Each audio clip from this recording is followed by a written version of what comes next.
बहुत समय पहले एक घना और रहस्यमय जंगल के किनारे चंपापुर नाम का एक छोटा सा गांव बसा हुआ था। इस गांव में एक खूबसूरत और भोली लड़की रहती थी जिसका नाम था रूपा। रूपा रोजाना जंगल से लकड़ियां और पानी भरने जाया करती थी। गांव के लोग उसे कई बार चेतावनी दे चुके थे कि उस जंगल में एक प्राचीन सांपों का जोड़ा रहता है जो इंसानों से बहुत क्रोधित है, लेकिन रूपा उन बातों पर कभी ध्यान नहीं देती थी। एक दिन रूपा हमेशा की तरह सुबह सुबह जंगल गई। वहाँ अचानक उसकी मुलाकात एक चमकदार काले सांप से हुई।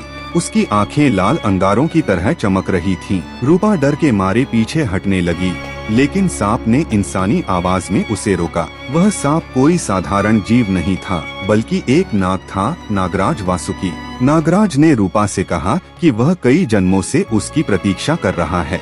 नागराज ने उसे सम्मोहित कर लिया। रूपा को कुछ समझ नहीं आया और वह बेहोश हो गई। जब होश आया तो उसे लगा जैसे वह कोई बुरा सपना था, लेकिन उसके शरीर में अजीब सी थकान और बेचैनी महसूस हो रही थी। कुछ ही हफ्तों बाद गांव में चर्चा फैल गई कि रूपा गर्भवती है। लोग चौंक गए क्योंकि वह अविवाहित थी। गांव वाले उसे ताने मारने लगे और परिवार वालों ने भी उसे घर से निकाल दिया। लाचार और बेबस रूपा फिर उसी जंगल में जाकर रोने लगी।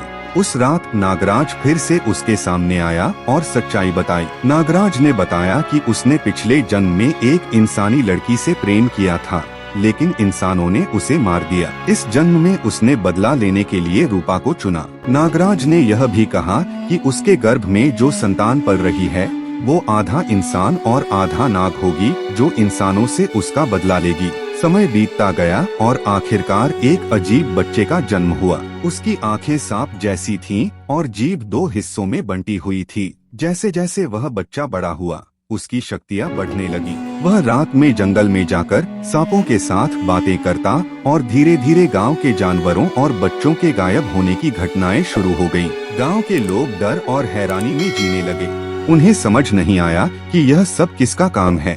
लेकिन एक रात गांव के मंदिर में एक तांत्रिक ने बताया कि यह बच्चा इंसान नहीं, नाग का उत्तराधिकारी है जो एक दिन पूरे गांव को नष्ट कर देगा।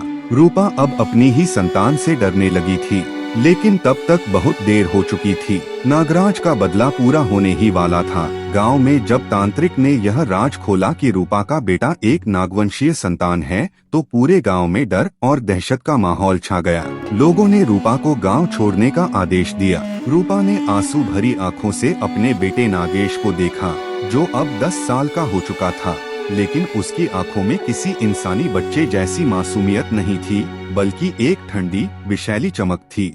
उस रात नागराज वासुकी ने फिर रूपा के सपने में आकर उसे चेताया, तेरी ममता अब बेकार है रूपा, ये बच्चा अब मेरे बदले की आग में जल रहा है।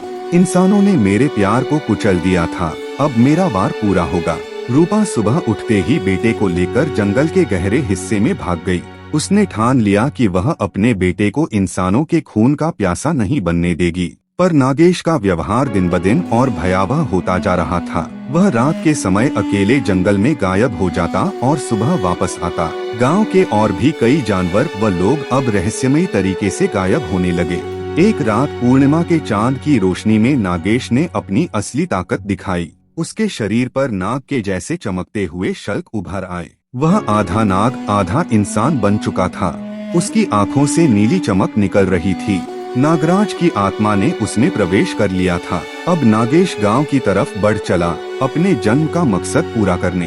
पूरे गांव में अंधेरा छा गया, बिजली कड़कने लगी और सांपों का एक झुंड गांव की गलियों में फैल गया। नागेश ने मंदिर की ओर बढ़ते हुए कहा, आज मेरे पिता का बदला पूरा होगा।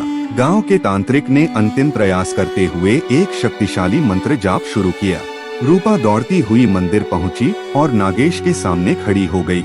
आंसुओं में डूबी मां की ममता ने नागेश के भीतर छिपे मासूम बच्चे को जगा दिया। कुछ पल के लिए नागेश ठिठक गया, लेकिन नागराज की आत्मा ने उसे जकड़ रखा था। तभी रूपा ने एक पुराना नागमणि मंत्र पढ़ा, जो उसे बचपन में उसकी दादी ने सिखाया था। मंत्र सुनते ही नागराज की आत्मा चीखते हुए नागेश के शरीर से बाहर निकल गई और नागेश बेहोश हो गया। गांव तो बच गया, लेकिन नागेश की किस्मत हमेशा के लिए बदल चुकी थी।